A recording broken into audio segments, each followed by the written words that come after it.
The tycoons of social media have to stop pretending that they're friendly nerd gods building a better world and admit they're just tobacco farmers in t-shirts, selling an addictive product to children. Because let's face it, checking your likes is the new smoking. Philip Morris just wanted your lungs. The App Store wants your soul.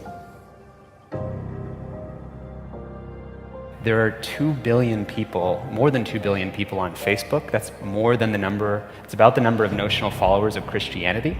People check their phones 150 times a day, the millennial sort of audience. And so if you think about it, from the moment you wake up, it's like you're jacked in to this environment. And thoughts start streaming into your head, designed by a few technology companies.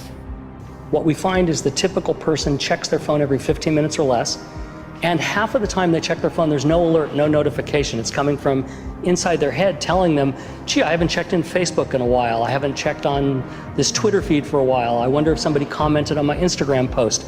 That then generates cortisol, and it starts to make you anxious, and eventually your goal is to get rid of that anxiety, so you check in. And apparently we feel stressed when we can't get our phone or when our battery is about to die. You probably know this feeling.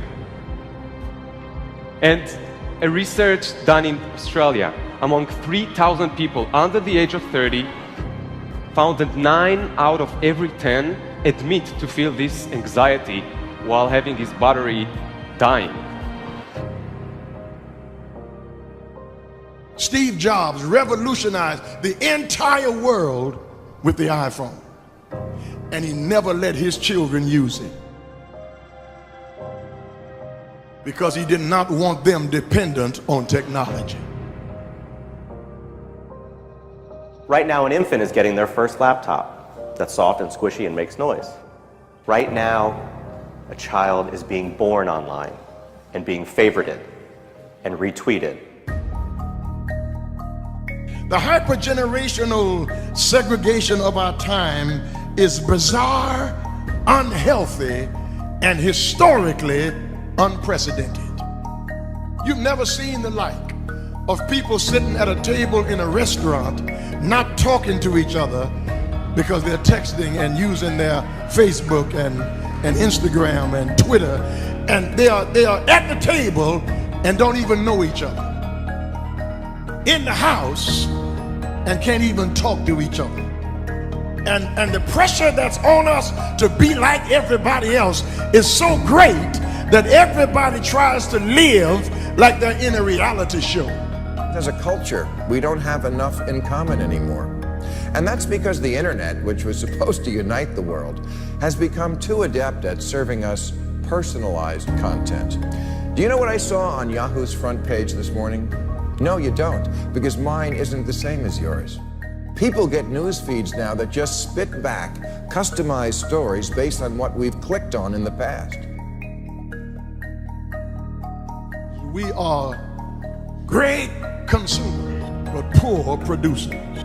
We will buy what we can't afford with money that we don't have to impress people we don't even know, trying to be like everybody else. Get off of Facebook and put your face in a book.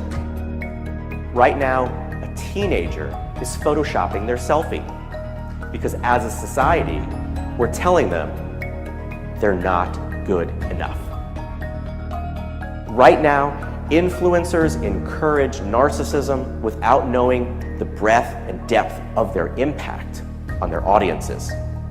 Right now, 40,000 spectators are in an Olympic football arena watching a competitive esports competition because this is this generation's football match. There's always this narrative that technology is neutral and it's up to us to choose how we use it. This is just not true.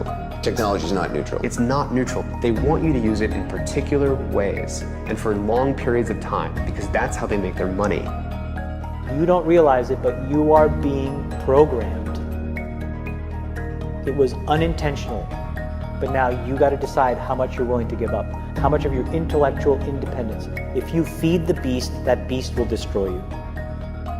If you push back on it, we have a chance to control it and rein it in. And it is a point in time where people need to hard break from some of these tools and the things that you rely on. The short-term dopamine-driven feedback loops that we have created are destroying how society works. No civil discourse, no cooperation, misinformation, mistruth. And it's not an American problem. This is not about Russian ads. This is a global problem. I challenge everyone to try going 1 week without social media. Don't let your phone and social media control you.